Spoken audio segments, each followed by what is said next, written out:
लु त्यो व्यक्तिहरूको निम्ति त्यो मण्डलीको सदस्यहरूको निम्ति यो भिडियो चाहिँ मैले बनाइदिएको।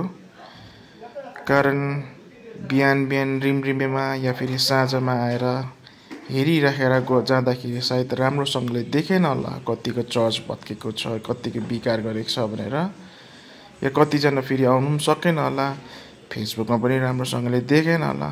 लु मजाले हेर्नुहोस्, यसरी भत्केको छ हाम्रो चर्च, यसरी भत्केको छ, यति क्षतिग्रस्त भएको छ र हामी थोरै व्यक्ति मिलेर सफा गर्दैछौँ र फेरि निर्माण कार्यमा हामी लागि परिरहेका छौँ।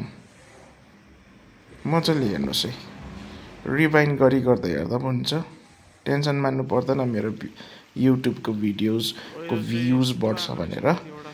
लु पहिरो चाहिँ यहाँबाट यसरी आएको हो, अनि यसरी ओह्रालो बगेर चाहिँ हाम्रो तल चर्च छाना देख्दै होला है। अनि यहाँ चाहिँ हाम्रो क्षतिग्रस्त भएको हो।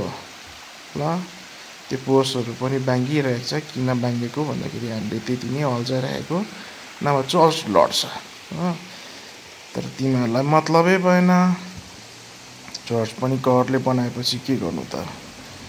एउटा कुरो सायद तिमीले बुझेन होला, चर्च भनेको चाहिँ परमेश्वरको थियो, कुनै व्यक्तिको थिएन, कुनै एउटा परिवारको थिएन, या समूहको पनि थिएन। यो परमेश्वरको भवन हो, यो परमेश्वरको महिमा, यो गाउँको मान्छेहरूको निम्ति बनाएको महिमाको निम्ति हो, ताकि यो गाउँको मान्छेहरूले चाहिँ परमेश्वरलाई खोज्दाखेरि परमेश्वरको भवनमा आउन सकोस् भनेर बनाएको।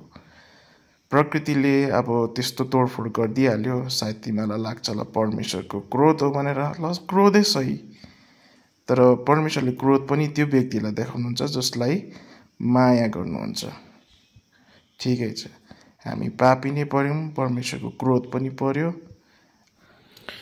त्यो व्यक्ति साँच्ची कहाँ गयो जो पानी झरी नबनिकन विश्वासीको मण्डलीको एक एकवटा घरमा गइकन षड्यन्त्र आफ्नो रचिकन मण्डलीलाई भट्काएर अन्तमा गएर विभाजन गराइ छाड्यो।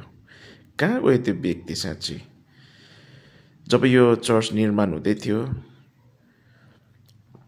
एउटा ढुङ्गा बोक्न धरि सकाएन त्यो व्यक्तिले। जब मण्डलीको यो अवस्था थियो, उल्टा आएर सच्याउने कुरामा नगरेर मान्छेको घर घर गएर भट्काएर अहिले मण्डली नै विभाजन गरिदियो। तर फेरि यो प्रकृति प्रकोपले गर्दाखेरि चर्चको यो अवस्था भयो। खै त त्यो व्यक्ति चर्च बनाउनु आएको मण्डली र चर्चलाई त्यतिकै माया गर्ने हो त, यति बेला त आइपुग्नु पर्ने त। धन्य ती व्यक्तिहरू जो भत्किएको चर्च देख्दा रमिता हेर्नेहरू, किनकि स्वर्गको राज्य त्यस्तैहरूको लागि नै हो। धन्य ती युनाइटेड भन्नेहरू अनि त्यो महान व्यक्तिहरू जो प्रेसिडेन्ट सेक्रेटरी भएर बसिरहेको छ, तर परेको बेलामा चाहिँ रमिता नै हेरिरहेको छ। अब तिमीहरू चेयरमै बसेर प्रार्थना गर, तिमीहरूको बेडमै बसेर प्रार्थना गर, हामी फेरि निर्माण गर्दैछौँ। एकताको सूत्रमा त भनेर चर्चमा गीत गाउँछौ, तर अफसोस जब मान्छेलाई संसारलाई देखाउने बेलामा तिमीहरू कोठामै प्रार्थना गर्दै बस्छौ। लौ त बधाई छ तिमीहरू अन्तिम दिनको विश्वासीहरूलाई। चर्चको यो अवस्था देखाएर तिमीहरूलाई सङ्कोच पनि लाग्यो के? मलाई त शङ्का लाग्छ तिमीहरूलाई सङ्कोच लाग्यो होला भनेर। अलिकति पनि लागेन, अलिकति पनि लागेन। धिक्कार छ तिमीहरूलाई,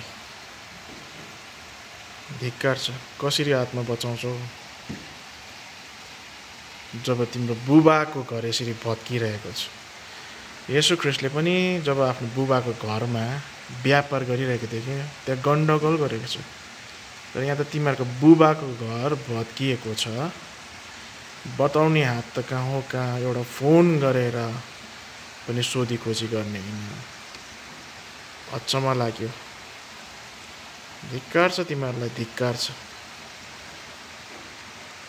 जे पनि भयो असलै भयो भन्छु म चाहिँ। अब परमेश्वरलाई महिमा भएको होस्। चर्च भत्कियो तर तिमीहरूको अहङ्कार पनि कहिले पनि भत्केन। र म तिमीहरूलाई अन्तिममा यही प्रश्न गर्न चाहन्छु, तिमीहरूले पाएको उद्धार मुक्तिमा चाहिँ मलाई शङ्का लागेको छ। अब चाहिँ एकपल्ट पक्कै पनि परमेश्वरसँग घुँडा टेकेर प्रार्थना गर्नु है। तिमीहरूलाई एउटा दुःखको खबर सुनाउनु मन लाग्यो। हाम्रो चर्च कम्प्लिट भयो, रिपेयरिङ गरेर दुःख सुख कम्प्लिट गऱ्यौँ। अनि खुसीको खबर चाहिँ के छ भन्दाखेरि भल पहिरोले हाम्रो ड्रम सेटको पार्ट्स जस्तै कि स्नेयर भयो, चेयर भयो, क्ल्यापर, साइम्बल भयो अनि साउन्ड स्पिकर चाहिँ बगार लगेको छ। हामीले गरेको एक एक कामको हिसाब परमेश्वरलाई दिनुपर्ने हुन्छ। आफ्नो व्यक्तिगत पाप त परमेश्वरले बुझ्लान्, तर मण्डली जो येशूको शरीर हो त्यसलाई भत्काउनेको कस्तो परिणाम होला मलाई त कल्पना गर्दा पनि जिरिङ्ग हुन्छ। षड्यन्त्र रच्नेले रच्यो, तर जसले साथ दियो त्यो पनि उत्तिकै दोषी ठहरिनेछ। यो म होइन, तर बाइबल स्वयं भन्छ। अब पहिला अरूलाई होइन, आफूलाई बचाऊ।